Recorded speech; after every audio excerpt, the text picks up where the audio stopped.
maire de la commune Golfe 3.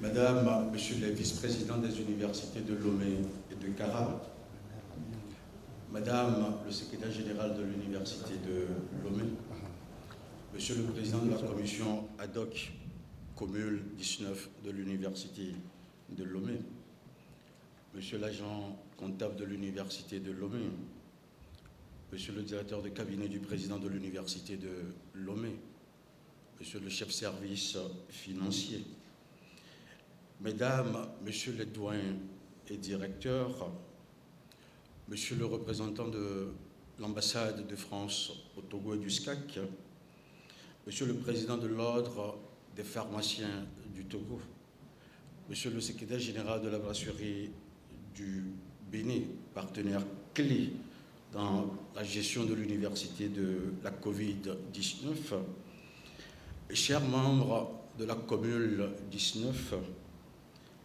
Mesdames, Messieurs les membres du comité d'organisation du cinquantenaire de l'université de Lomé, Mesdames, Messieurs les enseignants-chercheurs, Mesdames, Messieurs les représentants des corps constitués, Monsieur Edo Kwasi Manuel, élève en classe de 6e, invité spécial de ce lancement, puisque ce jeune élève a eu le courage de me faire appeler et de me dire qu'il voudrait aussi travailler sur la Covid au regard des informations dont il a été destinataire.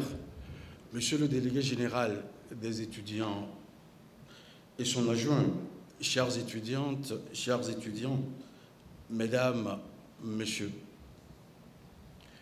le poète des espoirs et des désirs, Charles Ferdinand Ramus, disait qu'il n'y a d'éternellement neuf que l'éternellement vieux. Il n'y a d'inépuisable que le commun, le partagé.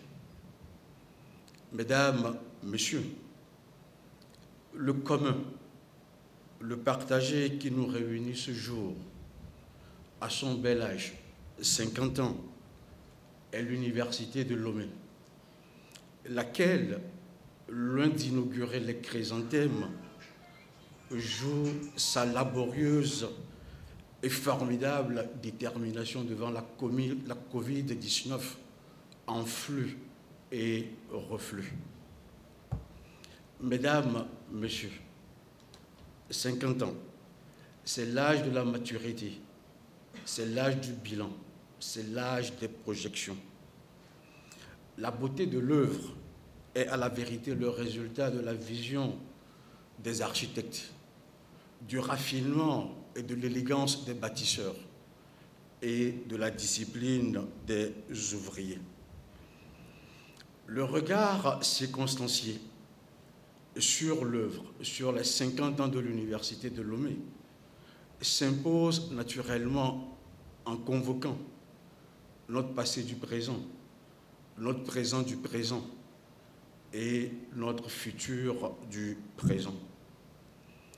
Certes, et avant d'entrer dans le vif de ce bilan que je ferai, sans faire la fine bouche, je voudrais ici saluer les ancêtres de notre avenir, une expression empruntée au philosophe Jean Ziegler, qui nous ont laissé un héritage extraordinaire.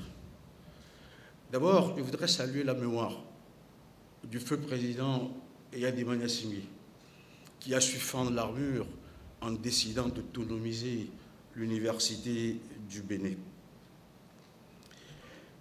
Ensuite, les ministres successifs de tutelle, les recteurs, les enseignants-chercheurs, les PhD et les étudiants, qui ont, sur le modèle de la pyramide de Gizeh en Égypte, hissé les pierres par étapes. Enfin, je voudrais solennellement remercier le président de la République, son Excellence Faure Gnassingbé, pour sa confiance et sa vision de l'excellence à l'endroit de l'université de Lomé et surtout de son jeune président. Revenons sur le bilan des 50 ans de notre université. L'université de Lomé doit être honnête d'identifier ses réussites, ses échecs, ses faiblesses et ses forces.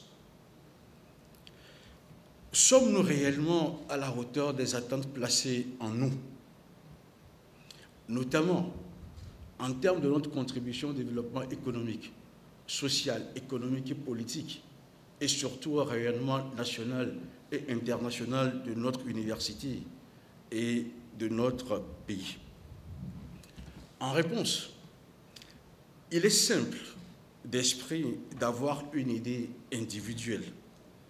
Et il faudra aujourd'hui que nous arrêtions de se regarder le nombril et de se placer au centre de la réflexion qui fera de l'université l'acteur majeur de la diffusion de l'académique, du technologique et du scientifique. Il nous faut, à la vérité, des réformes audacieuses, tant au plan académique, au plan infrastructurel, au plan managérial et aussi au plan technologique et scientifique. Et au fond, faire le bilan du bilan revient à chacun des acteurs de se projeter. Mais il me semble que devant ce bilan, l'on se poserait de nouveau certaines questions. Sommes-nous de vrais universitaires quand nous sommes dans l'incapacité d'assurer nos charges statutaires? Sommes-nous de vrais universitaires capables d'impacter le développement de notre pays quand nous formons à la vérité une armée mexicaine de gradés et qui n'ont aucun projet d'avenir pour le développement de nos universités et de nos États? Ces questions, loin d'être provocatrices, nous ramènent à nos dures réalités. Et faire aussi ce bilan, c'est revenir sur la présidence ou l'apport de la présidence Kokoroko. Les réformes ont été les plus audacieuses et ont produit des résultats. Le test clinique de ce jour en porte témoignage à travers notre refus de l'immobilisme et à travers notre refus d'être des universitaires de salon ou de canapé. Alors oui, nous avons essayé de créer la rupture à travers ce test clinique, mais je nous souhaite beaucoup d'aventures scientifiques qui seront déterminantes pour le changement tant espéré au profit de notre République et de l'humanité. Mesdames, Messieurs, nos ambitions sont grandes pour notre université et pour notre République. Revenons à Charles Ferdinand Ramus, le poète des désirs et des espoirs. Je nous dirais simplement qu'il nous faut désormais des audaces qui naissent de réelles visions, comme l'étincelle qui jaillit du caillou. Bon anniversaire à l'université de Lomé. Bon test clinique pour ceux qui ont décidé de refuser l'immobilisme et d'incarner les vraies valeurs universitaires. Et bon vent à ceux et à celles qui aiment encore l'université de Lomé. Je vous remercie.